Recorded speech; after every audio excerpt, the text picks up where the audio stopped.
না যে কথাগুলো যারা বলছেন তারা সম্যক উপলব্ধির ভিতের ওপর দাঁড়িয়ে বলছেন। কারণ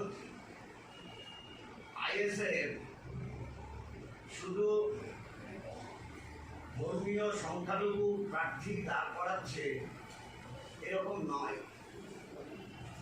আইএসএফ এসটি সিটের প্রার্থী দেবে, এসসি সিটে প্রার্থী দেবে, জেনারেল সিটে প্রার্থী দেবে এবং এই প্রার্থীদের মধ্যে সব কিন্তু রিলিজিয়াস মাইনরিটি থাকবে না, বা রিলিজিয়াস মাইনরিটির একটা নির্দিষ্ট গোষ্ঠী থাকবে না।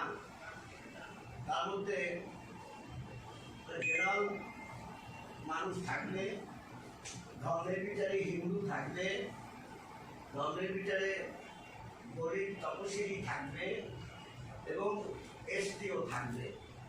কাজেই পশ্চিমবাংলার রাজনীতিতে বা বঙ্গপ্রদেশে দেশ ভাগ হওয়ার আগে রাজনীতিতে যারা নাকি শুধু মৌলবাদী সংগঠন করেছে তাদের যে পথ পরিক্রমা তার সঙ্গে বর্তমান আইএসএফের পথ পরিক্রমা এক এবং অভিন্ন নয়। গতকাল যেভাবে আব্বাস সিদ্দিকী ব্রিগেডের মঞ্চে বললেন যে বাম প্রার্থীদের সমর্থন করব, বাম প্রার্থীদের আইএসএফ রক্ত দিয়ে জেতাবে, কংগ্রেস প্রার্থীরা যদি দাঁড়ায় সেক্ষেত্রে আপনারা তখন কি করবেন, কোন বন্ধুর হাত ধরবেন?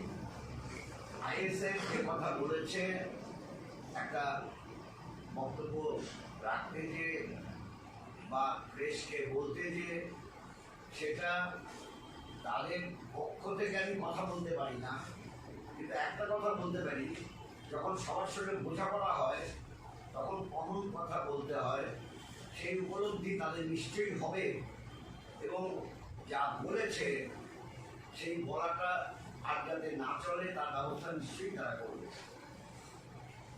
গতবার শেষ মিটিংও আপনারা বলেছিলেন যে কংগ্রেসের সঙ্গে আপনাদের সবটাই মিটে গেছে, আর কোনো সমস্যা নেই, আইএসএফকে কে কটা সিট ছাড়বে সেটা নিয়ে কিছু, তাহলে আবার নতুন করে কংগ্রেসের সঙ্গে আসন নিয়ে কেন কথা?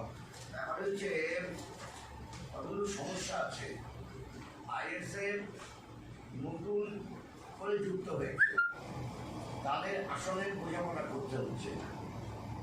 এই দিক থেকে কিছু আসন ছিল যে আসনে বামেরা এবং কংগ্রেস থার্ড বা ফোর্থ হয়েছে, কিন্তু বাকি যে বিষয়টা ছিল সেটা হচ্ছে ফার্স্ট সেকেন্ড, 294 আসনের মধ্যে ফার্স্ট সেকেন্ড সেটা বামেরা হয়েছে 165 আর আইএনসি হয়েছে 83, আর তার বাইরে কিছু ছিল থার্ড, ফোর্থ এমনকি ফিফথ ছিল।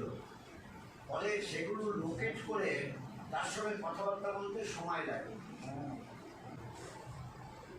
87 আজকে আমরা একদম সিট বাই সিট, যাকে বলে ব্লো বাই ব্লো ডিসকাশনটা করতে পারবো।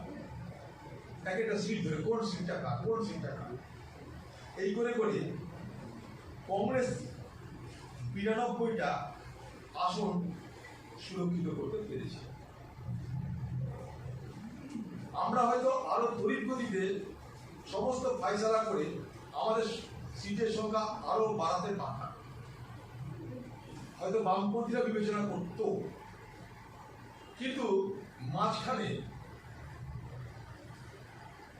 সংযুক্ত মোর্চায়, যেটা আমরা এখন বলছি বাম কংগ্রেস জোটকে সংযুক্ত মোর্চায় নিউ ইনকারনেশনে যেটা আমরা দেখতে পাচ্ছি, সেখানে আরো কিছু দল তারা অংশগ্রহণের ইচ্ছা প্রকাশ করায় যে পদ্ধতিতে আমরা আমাদের জোট প্রক্রিয়া, আসন ভাগের প্রক্রিয়া শুরু করেছিলাম, সেটাকে আবার রিমডিউল করতে হয়, আবার রিওরিয়েন্টেশনের প্রয়োজন পড়ে, নতুন করে আবার সেটাকে ভাবতে হয়।